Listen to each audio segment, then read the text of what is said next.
Hello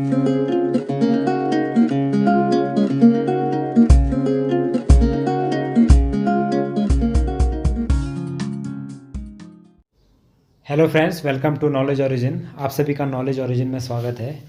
आज की इस वीडियो में हम कवर करेंगे टेरिटोरियल आर्मी के जीएस सेक्शन में पूछे जाने वाले कुछ मोस्ट इम्पोर्टेंट क्वेश्चंस। तो आज की इस वीडियो में हम कवर करेंगे पॉलिटी सेक्शन को और इसमें हम 25 क्वेश्चंस कवर करेंगे। तो चलिए शुरू करते हैं आज की video. So today's first question is, according to the Indian Constitution, the vacancy in the office of the President of India shall be filled within।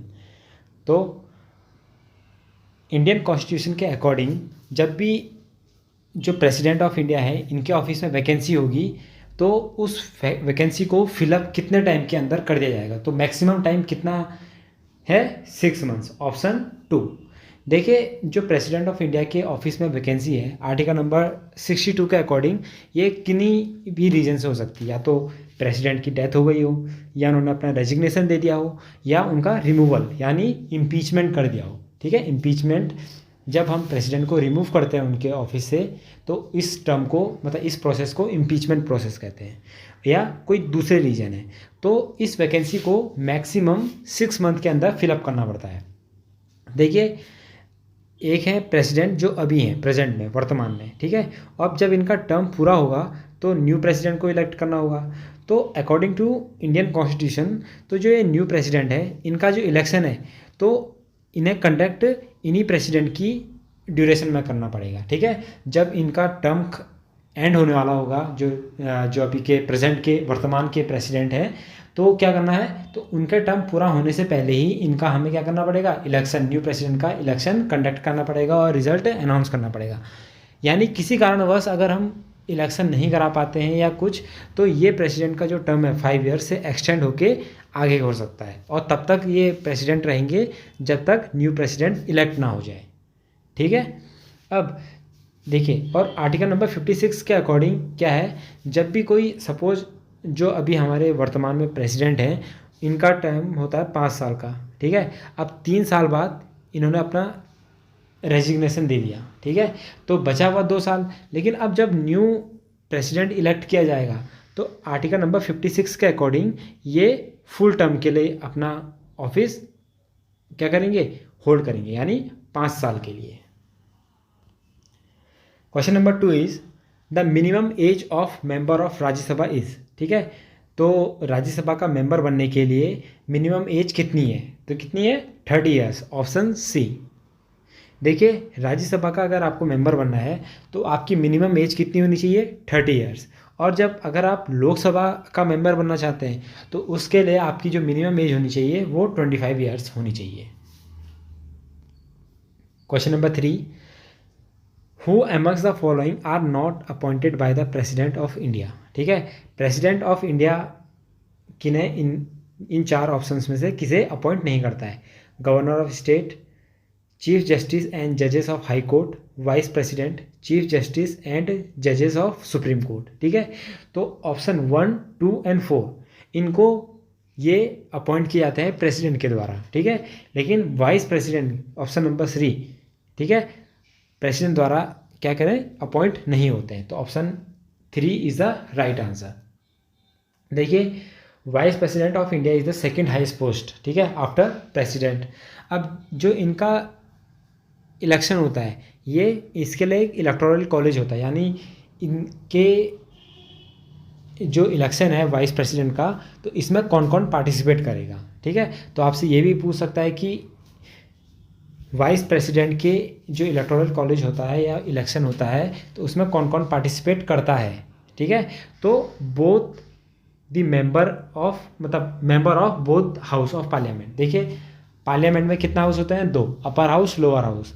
Upper house Rajya Sabha और लोअर हाउस लोकसभा। तो इनमें 2 टाइप के मेंबर्स होते हैं, एक elected जो चुन के आते हैं और एक नॉमिनेटेड जो प्रेसिडेंट द्वारा अपॉइंट किए जाते हैं। ठीक है, तो वाइस प्रेसिडेंट के इलेक्शन में ये दोनों इलेक्टेड और नॉमिनेटेड दोनों, ठीक है, बोथ हाउस। लेकिन जो राज्य के लेजिस्लेटिव असेंबलीज हैं या लेजिस्लेटिव काउंसिल्स हैं इनका कोई भी रोल नहीं होता है वाइस प्रेसिडेंट के इलेक्शन में। तो अब वाइस प्रेसिडेंट का ऑफिस कब होल्ड करता है? सपोज प्रेसिडेंट है, उन्होंने अपना रेजिग्नेशन दे दिया, डेथ हो गई, उनका इम्पीचमेंट हो गया या कुछ अदर सिचुएशन के कारण उनकी जो वैकेंसी है वो प्रेसिडेंट की, मतलब प्रेसिडेंट की वैकेंसी है वो खाली हो गई, ठीक है। तो vice president act as president करेंगे, ठीक है। तो वाइस प्रेसिडेंट प्रेसिडेंट का काम करेंगे। Fourth question is what is the period within which a proclamation of national emergency made by the president is to be placed before each house of the parliament for approval, ठीक है। जब भी president national emergency का proclamation करते हैं, यानी घोषित करते हैं कि नेशनल इमरजेंसी को घोषित करते हैं, तो पार्लियामेंट से पहले उन्हें अप्रूवल लेना पड़ता है, ठीक है। काउंसिल ऑफ मिनिस्टर और पार्लियामेंट से क्या लेना पड़ता है? अप्रूवल लेना पड़ता है। तो ये अप्रूवल का टाइम क्या रहता है, ड्यूरेशन क्या रहता है, ठीक है। तो option A with in 1 month. तो अगर सपोज आज 1 तारीख को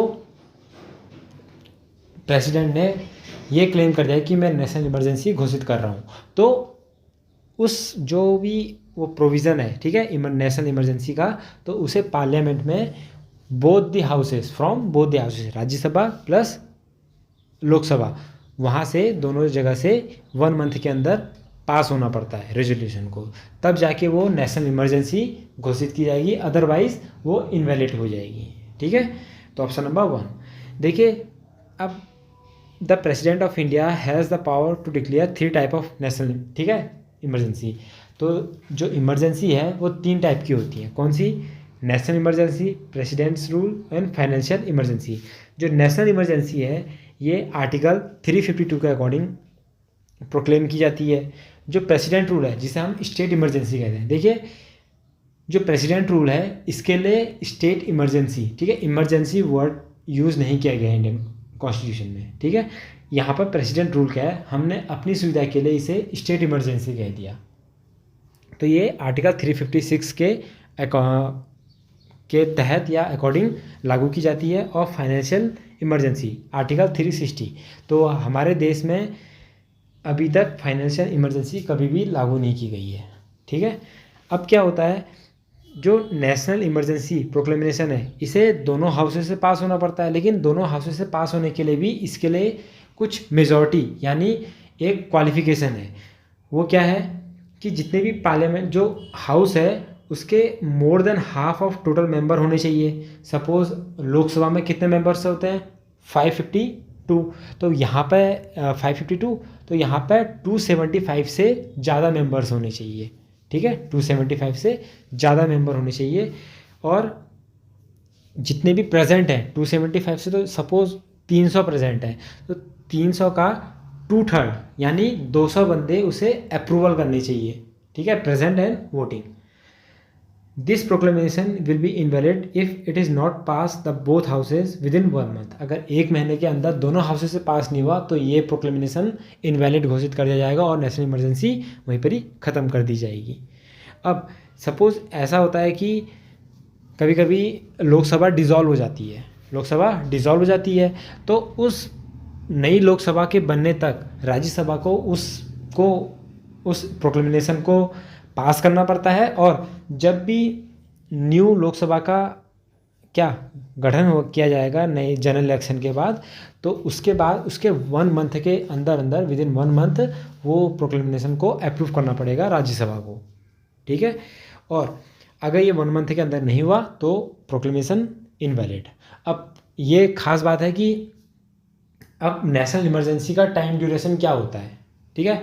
नेशनल इमरजेंसी का टाइम ड्यूरेशन क्या होता है कि इसे हर 6 महीने के लिए क्या किया जाता है, अप्रूवल लेना पड़ता है और इनडेफिनेट टाइम के लिए, यानी नेशनल इमरजेंसी को कितना भी एक्सटेंड किया जा सकता है, 2 साल, 3 साल, 4 साल, 5 साल, कभी तक, ठीक है।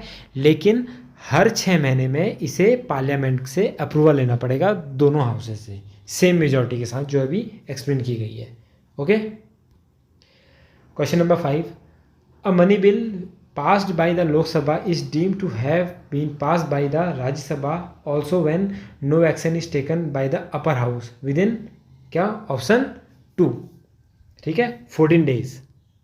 देखिए ये एक जो हमारा पार्लियामेंट है ना, ये वेस्टमिनिस्टर टाइप का है, यानी वेस्टमिनिस्टर मतलब यूके का टाइप का, ठीक है। तो अब लेकिन अब जो मनी बिल होता है ना, ये सिर्फ कहाँ से इनिशिएट किया जा सकता है, ये लोकसभा से इनिशिएट किया जा सकता है, इसे राज्यसभा से इनिशिएट नहीं किया जा सकता। यानी जो मनी बिल लाया जाएगा वो सिर्फ लोकसभा में ही लाया जाता है, राज्यसभा में नहीं लाया जाता है। सपोज़ अब मनी बिल क्या हुआ, लोकसभा से पास हो गया, अब राज्यसभा में आया पास होने के लिए, अब राज्यसभा को अप्रूवल देना ही देना पड़ेगा, ठीक है। उसके पास कोई चांसेस नहीं है कि उसे हम रद्द कर दें। अब उसे विदिन 14 डेज़ के अंदर उसे पास करना पड़ेगा। अगर वो पास नहीं होता है, ठीक है, राज्यसभा उसे 14 दिन के अंदर पास नहीं करती है, तो ऑटोमेटिकली क्या होता है, उसे पास मान लिया जाएगा और वो ओरिजिनल पास, जो भी लोकसभा ने ओरिजिनल बिल बनाया था मनी बिल, वो पास हो जाएगा। अब हाँ, यहाँ पे जो राज्यसभा है वो सिर्फ लोकसभा को एडवाइस कर सकती है कि इस बिल को, मनी बिल को यहाँ पर करेक्शन की ज़रूरत है। अब अमेंडमेंट करना नहीं करना वो लोकसभा के हाथ में, ठीक है। Next is what can be the maximum interval between 2 session of parliament. तो कितना मंथ का गैप हो सकता है, 6 मंथ का, ठीक है। यानी जो भी सेशन होते हैं, ठीक है, हमारे पार्लियामेंट में जब भी जनरल इलेक्शन होते हैं, ठीक है, या कुछ भी होता है, तो उसमें कुछ कुछ इम्पोर्टेंट सेशन होते हैं। तो ये सेशन कौन कौन से होते हैं, ठीक है, ये होता है budget session, monsoon session and winter session, ठीक है। जो बजट सेशन होता है ये फेब टू मई होता है, जो मॉनसून सेशन होता है वो जुलाई टू सितंबर चलता है, और विंटर सेशन नवंबर टू दिसंबर, ठीक है, ये सेशन होते हैं। अब हालांकि ज़रूरी नहीं कि एक साल में तीनों के तीनों सेशन हो, लेकिन जो मैक्सिमम गैप है बिटवीन 2 सेशंस वो 6 महीने से ज़्यादा का नहीं होना चाहिए, ठीक है। Under article 85 the Indian constitution, the president has the power to someone and prorogue either house of parliament from time to dissolve the Lok Sabha, ठीक है। तो प्रेसिडेंट के पास पावर होती है कि वो सेशन को समन भी कर सकता है और प्रोरोग भी, यानी उसे रोक भी सकता है उस सेशन को। अब क्या होता है कि जो गैप होता है वो 6 मंथ का होना चाहिए between last sitting in one session, जो पहला सेशन है उसकी जो लास्ट सिटिंग है, और first sitting of succeeding session, जो आने वाला सेशन है उसकी जो फर्स्ट सिटिंग है, उसके बीच का मैक्सिमम गैप 6 मंथ होना चाहिए। Who among the following decide if a particular bill is money bill or not, ठीक है। तो कौन करता है, option number 2, speaker of the Lok Sabha, ठीक है। जो लोकसभा का चेयरमैन होता है वो स्पीकर होता है, और जो राज्यसभा का हेड होता है वो चेयरमैन कहलाता है। देखिए, under the constitution the speaker enjoys a special position, ठीक है। स्पीकर के पास कुछ कुछ इम्पोर्टेंट, मतलब स्पेशल पावर होती है, जैसे वो कि कोई बिल मनी बिल है या नहीं है ये डिसाइड कर सकता है। और जब भी जॉइंट सीटिंग होती है दोनों हाउसेस की, जो लोकसभा और राज्यसभा है, जब एक बिल पास होना होता है, लेकिन एक हाउस ने पास कर दिया है लेकिन दूसरा हाउस उसे पास नहीं कर पा रहा है, और उस बिल का पास होना बहुत ज़्यादा ज़रूरी है, तो इसके लिए क्या करता है प्रेसिडेंट, आर्टिकल नंबर 108 के अंतर्गत जॉइंट सीटिंग बैठाते हैं। आर्टिकल नंबर 108 के अंदर जॉइंट सीटिंग करते हैं, और उस जॉइंट सीटिंग को हेड या प्रिसाइड कौन करता है, स्पीकर ऑफ द लोकसभा। तो कोई बिल मनी बिल है या नहीं है, इसका डिसीजन कौन लेता है, speaker of the Lok Sabha. Which of the following standing committee of parliament has no MP from Rajya Sabha, ठीक है। तो पार्लियामेंट में कई सारी कमेटीज़ होती हैं, ठीक है, तो उसमें से कौन सी ऐसी कमेटी है कि जिसमें राज्यसभा का कोई भी मेंबर नहीं होता है, तो कौन सी होती है, ऑप्शन नंबर 2, एस्टीमेट कमेटी, ठीक है। देखिए, जो पार्लियामेंट्री कमेटी होती हैं ये 2 टाइप की होती हैं, एक स्टैंडिंग और एक एडहॉक। स्टैंडिंग मतलब परमानेंट कमेटी, ये होनी ही होनी है, और ये हर साल बनाई जाती है, ठीक है। इनके जो मेंबर होते हैं ये सफ़र करते रहते हैं हर साल। और जो एडहॉक कमेटी होती है ये क्या होती है, ये टेम्प्रेरी होती है, जब ज़रूरत पड़ी तब ये कमेटी बनाई जाती है, अदरवाइज़ नहीं बनाई जाएंगी, ठीक है। 2 टाइप की कमेटी होंगी, स्टैंडिंग और एडहॉक। देखिए जो ऑप्शन नंबर 1, 2, 3 है, ठीक है, pack, public account committee, estimate committee and committee on public undertaking, ठीक है, ये सारी फाइनेंशियल कमेटी है, यानी फाइनेंस से रिलेटेड काम को देखती हैं। लेकिन जो चौथी कमेटी है, कौन सी, committee on the government assurance, ये committee to scrutinize and control, कि स्क्रूटनाइज का मतलब देख दोबारा रीचेक करना कि काम सही से हो रहा है नहीं हो रहा है, इस टाइप के काम को ये करती है। तो एस्टिमेट कमेटी में टोटल कितने मेंबर होते हैं, 30 मेंबर, जो कि सारे के सारे लोकसभा से चुने जाते हैं, ठीक है। और राज्यसभा का मेंबर इसमें कोई भी नहीं होता है, और लोकसभा के जितने भी मेंबर इस कमेटी का पार्ट होंगे उनमें से कोई भी मिनिस्टर नहीं होना चाहिए, ठीक है। मिनिस्टर अगर वो है तो वो एस्टिमेट कमेटी का पार्ट नहीं होगा। अब एस्टिमेट कमेटी जो कमेटी होती है ये काम क्या करती है, इसका जो मेन काम है, जो सरकार द्वारा बजट लाया गया है उसके एस्टिमेट्स को देखना, अगर कोई सरकार को एडवाइस चाहिए अपने एस्टिमेट या बजट से रिलेटेड, मतलब आने वाले फ्यूचर से जो स्कीम्स हैं उनमें कुछ अमेंडमेंट करना है या कुछ इन्फॉर्मेशन चाहिए, तो ये कमेटी सरकार को असिस्ट प्रदान करती है। Rajya Sabha enjoy more power then the Lok Sabha in the case of, कौन सा, option number 3, setting up of knew all India services, ठीक है। तो कोई ऑल इंडिया सर्विसेज है, अगर कोई नई ऑल इंडिया सर्विसेज बनानी है तो उसके सेटअप में, देखिए ऑल इंडिया सर्विसेज क्या होती हैं।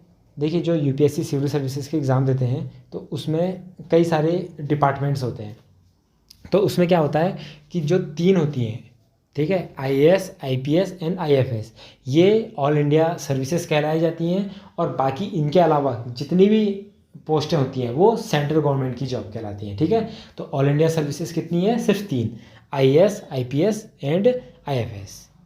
तो जो राज्यसभा है, ठीक है, तो उसके पास कुछ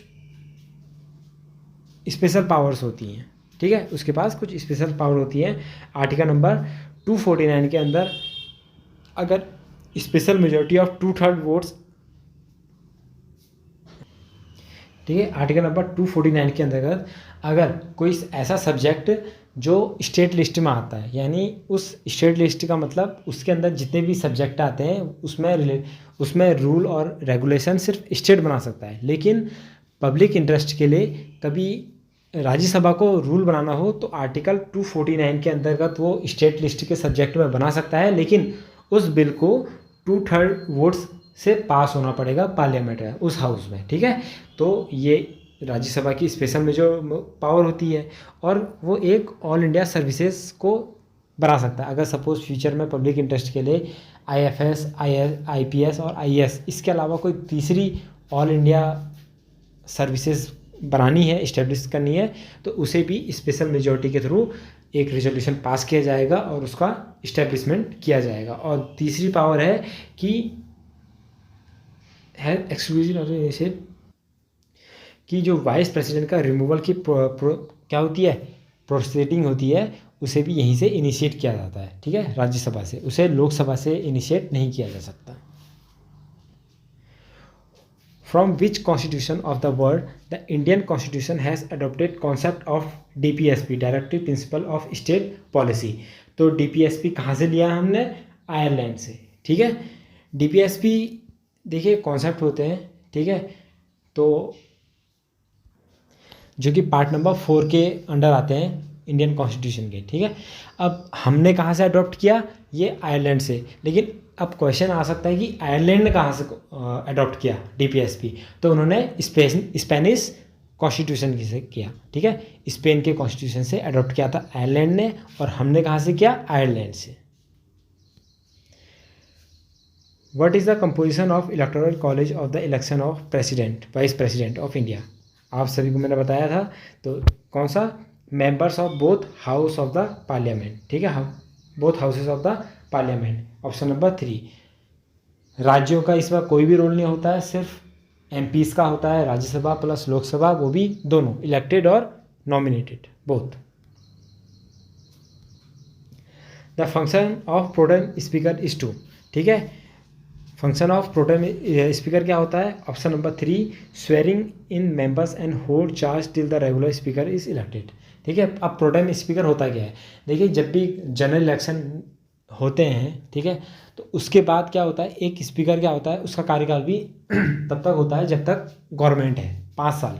उसके बाद नया स्पीकर सेलेक्ट होगा, और नया स्पीकर सेलेक्ट कहाँ से होता है, जो भी एमपीज़ हैं, जो भी जनरल इलेक्शन में सेलेक्ट होकर एमपीज़ बने हैं, वहाँ से एक पर्सन को सेलेक्ट कर लिया जाता है, इलेक्ट कर लिया जाता है स्पीकर के लिए। लेकिन जब तक उस बंदे को इलेक्ट नहीं किया जाता है, तब तक प्रेसिडेंट उन्हीं में से सीनियर मोस्ट जो पार्लियामेंट होता है, ठीक है, सीनियर मोस्ट मेंबर होता है, उसे ही अपॉइंट कर देता है ओथ के, ठीक है। तो यही सबको हो, तो यही लोकसभा के सारे कार्यों को क्या करता है, जितने भी काम होता है तब तक, जब तक न्यू स्पीकर नहीं इलेक्ट होता, इसे चार्ज करता है, ठीक है, इस पोजीशन को। तो प्रोटेम स्पीकर क्या होता है, option number 3। The parliament includes, ठीक है, पार्लियामेंट किस किस से बना है, president, Lok Sabha and Rajya Sabha, option number 4, ठीक है। जो राज्यसभा, लोकसभा और प्रेसिडेंट से मिलकर पार्लियामेंट बनता है। लोकसभा को क्या कहते हैं, house of people, and Rajya Sabha को काउंसिल ऑफ स्टेट्स।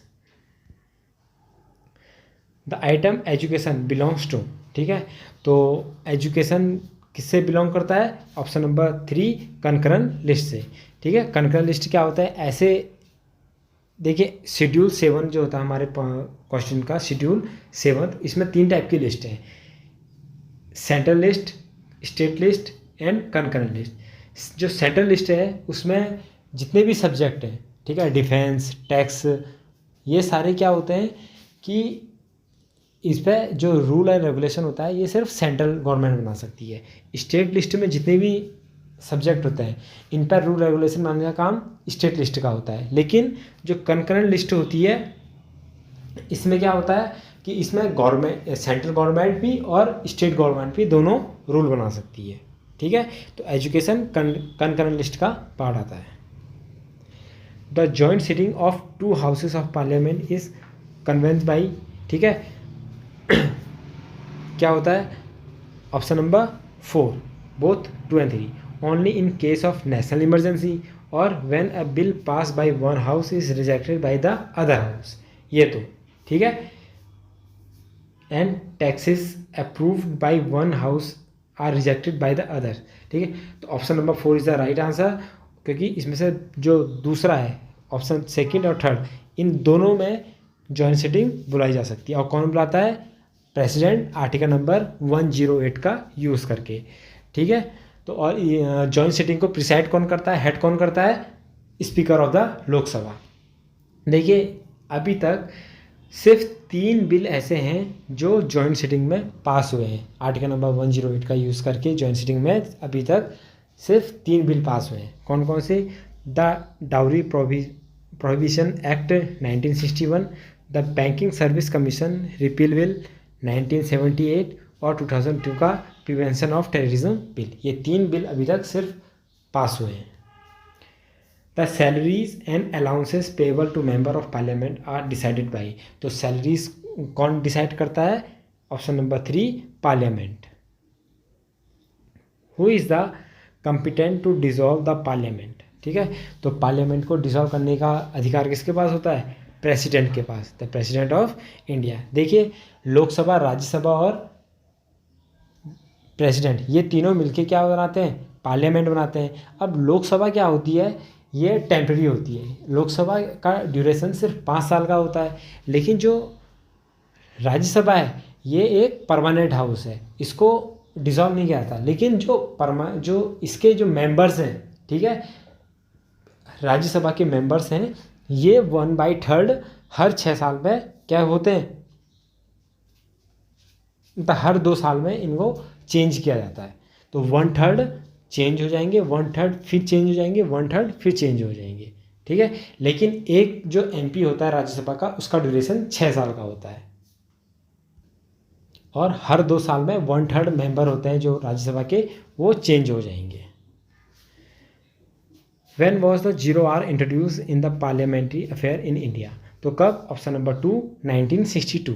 देखिए 0 आवर्स क्या होता है, जब भी हमारे सेशन स्टार्ट होता है, ठीक है, पार्लियामेंट का सेशन स्टार्ट होता है, जो भी मैंने आपको बताए थे 3 सेशन, तो उसमें से कोई भी सेशन स्टार्ट होता है तो वो 11 बजे से स्टार्ट होता है, ठीक है, 11 बजे से स्टार्ट होता है। तो 11 से 12 बजे तक का जो सेशन होता है उसे क्या कहते हैं, क्वेश्चन आवर कहते हैं। क्या कहते हैं, क्वेश्चन आवर, 11 बजे से लेके 12 बजे तक। अब 12 जैसे ही बजा तो 12 बजे से लेके 1 बजे तक का जो ये ड्यूरेशन होता है, ठीक है, 12 बजे से लेके 1 बजे तक का जो ये ड्यूरेशन होता है इसे 0 आवर कहते हैं, ठीक है, आफ्टर 0 आवर।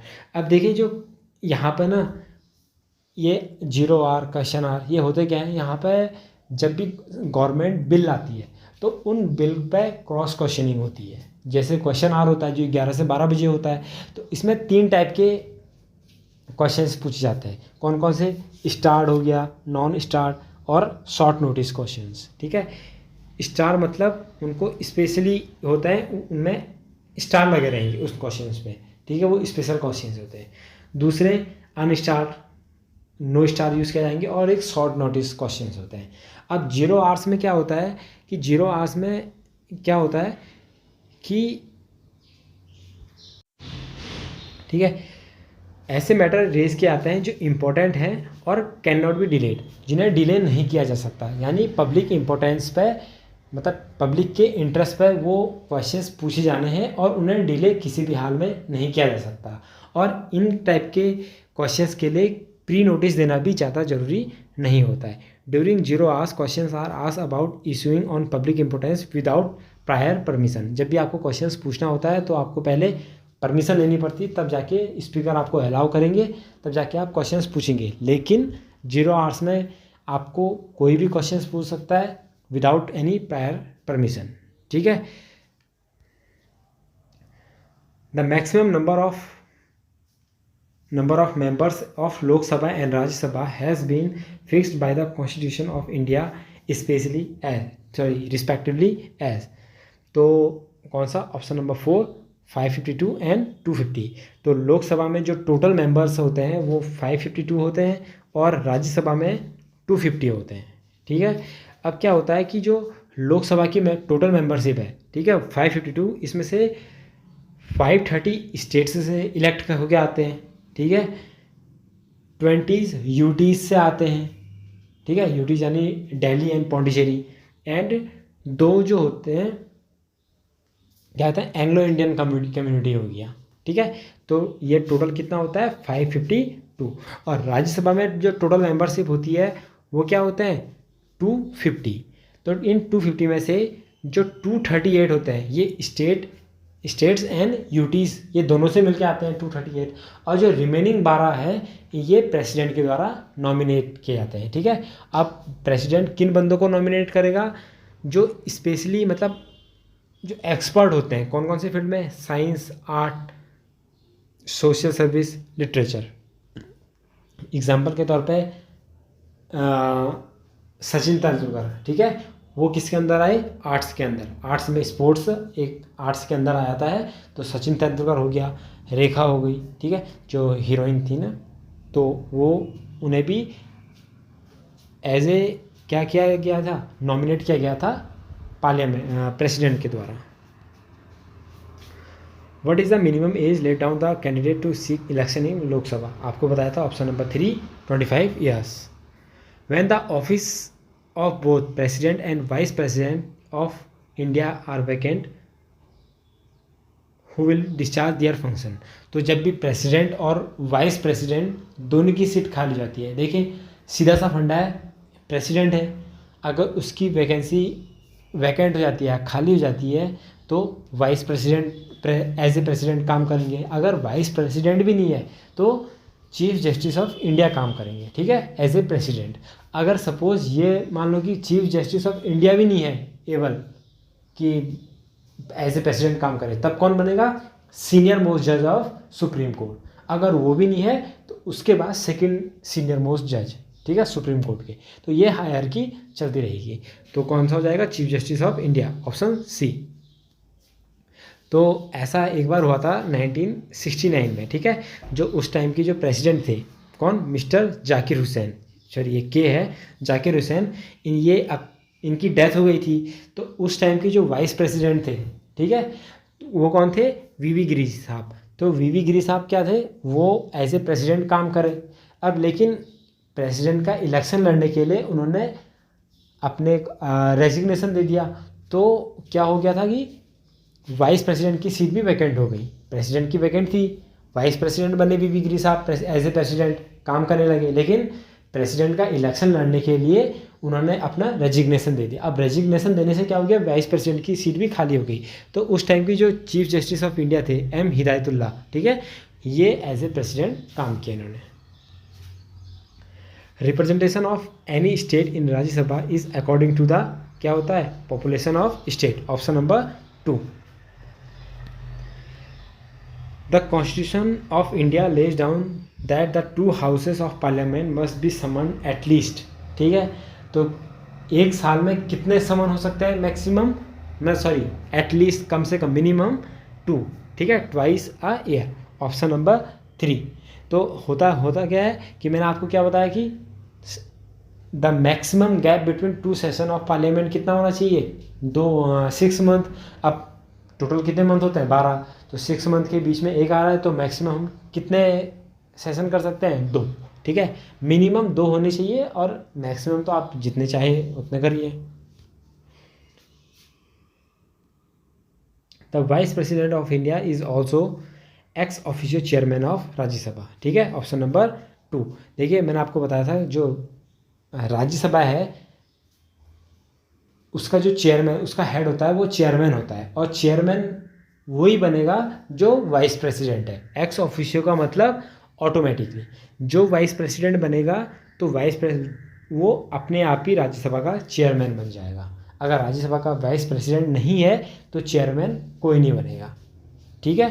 तो वाइस प्रेसिडेंट ऑफ इंडिया तो क्या होते हैं? Ex officio of chairman, ex officio chairman of Rajya Sabha. Which organ is the custodian of national purse, ठीक है। नेशनल पर्स का कस्टोडियन कौन सा होता है? कौन होता है? सी, लेजिस्लेचर, ठीक है। इंडियन लेजिस्लेचर क्या होता है? नेशनल पर्स यानी जो हमारा कंसोलिडेट फंड ऑफ इंडिया है उसका रक्षक होता है। अब देखिए अगर हम बात करें इंडियन कॉन्स्टिट्यूशन की तो इसमें 4 वॉचडॉग हैं, 4 वॉचडॉग या बुलवर्क ऑफ इंडियन कॉन्स्टिट्यूशन, जो कि हमारे इंडियन कॉन्स्टिट्यूशन को देख रहे हैं। वॉचडॉग, कोई भी गड़बड़ी नहीं होनी चाहिए। कौन कौन होते हैं? कैग यानी कंट्रोलर एंड ऑडिटर जनरल, ठीक है, controller and auditor general of India, यानी ये देखते हैं कि जो सरकार ने पैसा खर्च किया है, टैक्स का जो आया था, बजट जो था, वो सही तरीके से उसका यूज़ हुआ है नहीं हुआ, कहीं पे कोई करप्शन तो नहीं हुआ है। तो इस चीज़ को देखने के लिए कौन सी पोस्ट होती है? Controller and auditor general of India, article number 148। Supreme court, election commission and UPSC, ये 4 वॉचडॉग होते हैं इंडियन कॉन्स्टिट्यूशन के। और गार्डियन ऑफ द कॉन्स्टिट्यूशन कौन कहलाता है? गार्डियन ऑफ द कॉन्स्टिट्यूशन कहलाता है supreme court. Okay friends, so friends ये हमारे 25 क्वेश्चंस थे। I hope you like it. अगर आपको ये सेशन अच्छा लगा तो please subscribe the channel and share this channel